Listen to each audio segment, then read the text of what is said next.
So I saw this type of bookend, but they were very expensive, mid-century style, and not something I could afford. So I decided to try make it out of wood. I am by no means a woodworker, but decided I'd give it a shot. So first I made this little jig here, and I didn't film this, but as you guys can kind of see, just puts this at the angle that I wanted, so that when I cut it, it was straight. So that's how I cut these two shapes, and then I flipped this over here and cut it the other way. So that's how I got this shape. And then again, I'm not showing you, I routed out this. Now you can see I tried to make it a little wider and clearly messed it up, but you're not going to see it, so I'm not that concerned with it. Again, not a woodworker, which is why I didn't show you guys that part, but it should be pretty nice. So now we can come over here to the workbench, where I'm going to cut out this little piece of steel. I'm going to bend it and fold it up and have that be the foot for the bookend. There's nothing fancy going on here, just a standard Dremel and a cutoff wheel. I am a firm believer in getting it right the first time, so there's less cleanup work to do later. I do have a bench grinder that I'm going to use to clean these up, and I do have, some other attachments for the Dremel and stuff. But if you're real steady with it, you can get a nice straight edge. I marked it, you can see the pen marks, and then just real slow and steady, and got a pretty nice edge right out of the gate. Alright, so I've got my piece of steel here, and this edge isn't exactly perfect, but I can clean that up, so I'm not too worried about it. It's going to slot right in the bottom of the piece of wood, and then when I bend a little corner onto it, it's going to sit just like a standard bookend that you'd find in a store. I'm going to radius these edges here, just you don't want them poking anybody, and then clean up everything else, and it should be good to bend and attach. I used an elusive 10mm socket to mark the radiused edge that I'm going to grind the metal down to, and after I finished, it got up and walked off the table and disappeared back into the garage. Here I've just got a general grinding wheel on the bench grinder, and I'm using that to radius out the edges and then clean up the cuts I made with the Dremel. You could do this with the Dremel, but I know from personal experience that it's just going to be cleaner for me to do this on the bench grinder, so that's why I used it over the Dremel.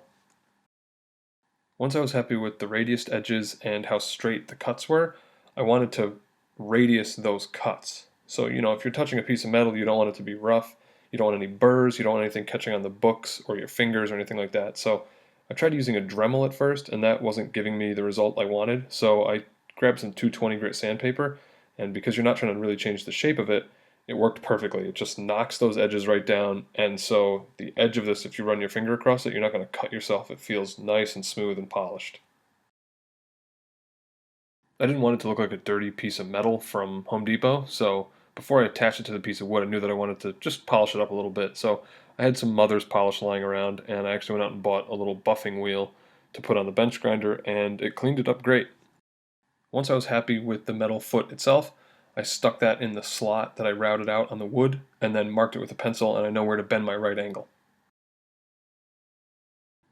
It's not like I have a metal brake laying around, and I don't know anyone who does actually, so I just put the piece of sheet metal in a bench vise, and then I used a block of wood to get a nice even pressure point to bend it.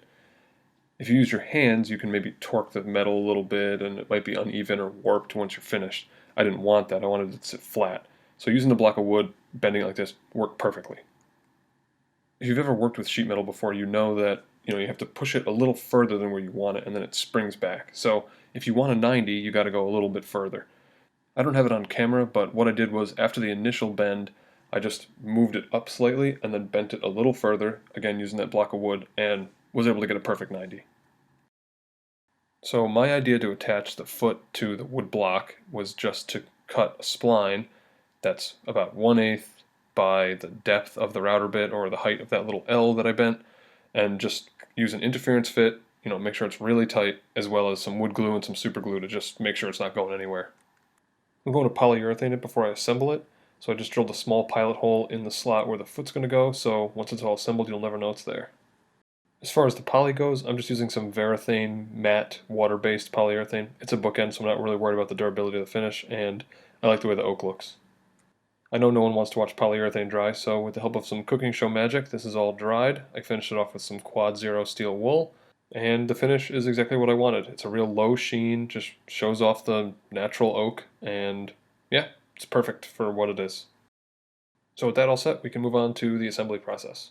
So even though I do have my little extra space here on the router, and I did mess it up, you know, where I routed one side and the other, it helps locate it centered, so that's kind of nice. I've just got some wood glue and a little bit of super glue.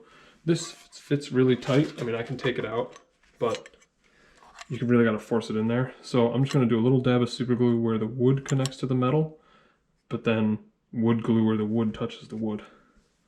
Ultimately, I'm not too worried about it because it's a stationary object, so I'm not worried about it failing. Here it is completed. It actually doesn't get to hold these books. It holds cookbooks in the kitchen. There's a ledge down to the basement stairs, and the books would always fall off the ledge, so I made this nice little bookend and gave it to my wife as part of her birthday gift. If you have any questions or comments, please let me know. Again, not really a woodworker, so don't ask me too many tough questions, but I can help you out, especially if you're trying to build a little bookend out of a scrap piece of wood. Thanks for checking this video out, everyone. Don't forget to subscribe.